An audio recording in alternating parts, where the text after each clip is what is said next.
लोकशाही नीचे नीचे भुमरे साहेब फारूक त्यांना मतदान केलेलं आहे आणि वेगवेगळ्या पार्टीच्या समितीने पण मित्रांना आणि ते मित्रांना जपायला पाहिजे, सगळ्यांनी जपायला पाहिजे, विकासासाठी सहकार्य करायचं नक्की 100%.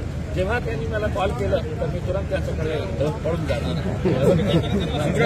काय म्हणाले तुमच्याकडून राहिले तुम्ही त्यांना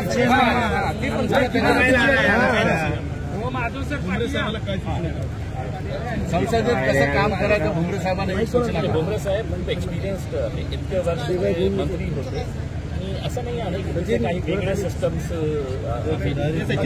आहे की खूप मोठा एक सभागृह आहे आणि देशाचे निर्णय तिथे घेण्यात येतं.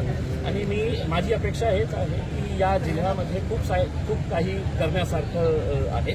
जे काम अर्धवट राहिलेले आहे नक्की ते भुमरे साहेब पूर्ण करतील आणि जिल्ह्याच्या विकासासाठी जेव्हा जेव्हा त्यांना माझी गरज लागेल आम्ही सगळं एकत्र येऊन आम्ही जिल्ह्याच्या विकासासाठी काम करू. भुमरे साहेब काय म्हणाल शुभेच्छा दिल्या मोठ्या दिल्या साहेबांनी खरोखर मन मोठं करून शुभेच्छा दिल्या आणि जलील साहेबांनी आमचे पक्षी वेगळे आम्ही कायम विकासाच्या बाबतीत एकत्र पालकमंत्री असताना मंत्री असताना एकत्र येऊन विकासाच्या बाबतीत अनेक कामं करण्याचा प्रयत्न केला, एकमेकांचा सल्ला घेण्याचा प्रयत्न केला. म्हणून मला समजा 5 वर्षांचा चांगला सुद्धा फायदा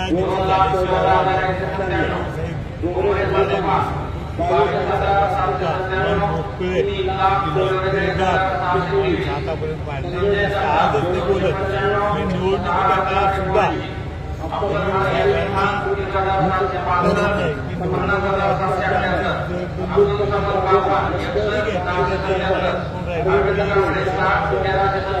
खेळीच्या वातावरणात ती निवडणूक लढली.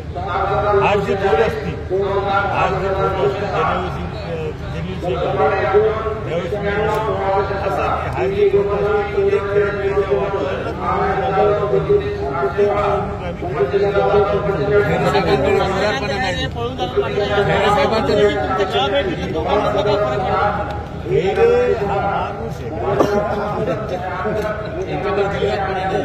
तुम्ही बघितलं असेल त्याचं नाव सुद्धा तुम्ही घेऊ नका.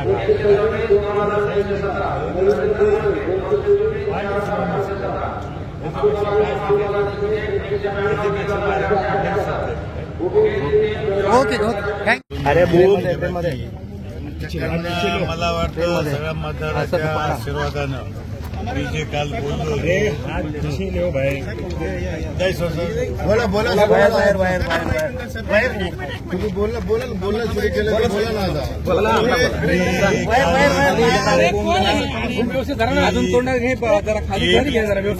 1 लाखाच्या वर आपण मताधिक्य घेऊ. तशाप्रमाणे आपल्याला 1 लाखाच्या वर मताधिक्य मिळेल अशी मला खात्री आहे. अपेक्षित होतं का इतकं मोठं यश?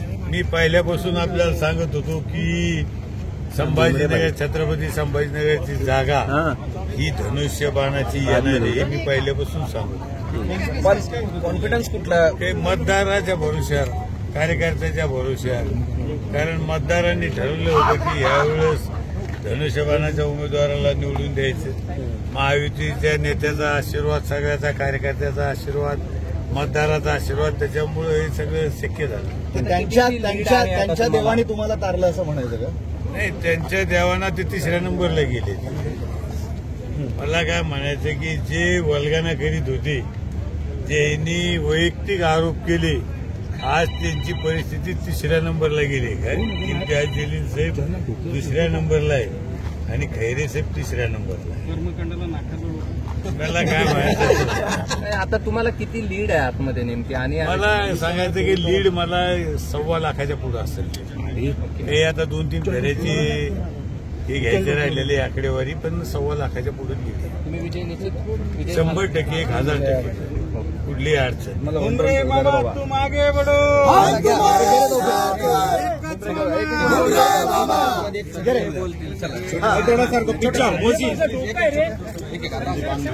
आता फक्त औपचारिकता घोषणाच बाकी आहे.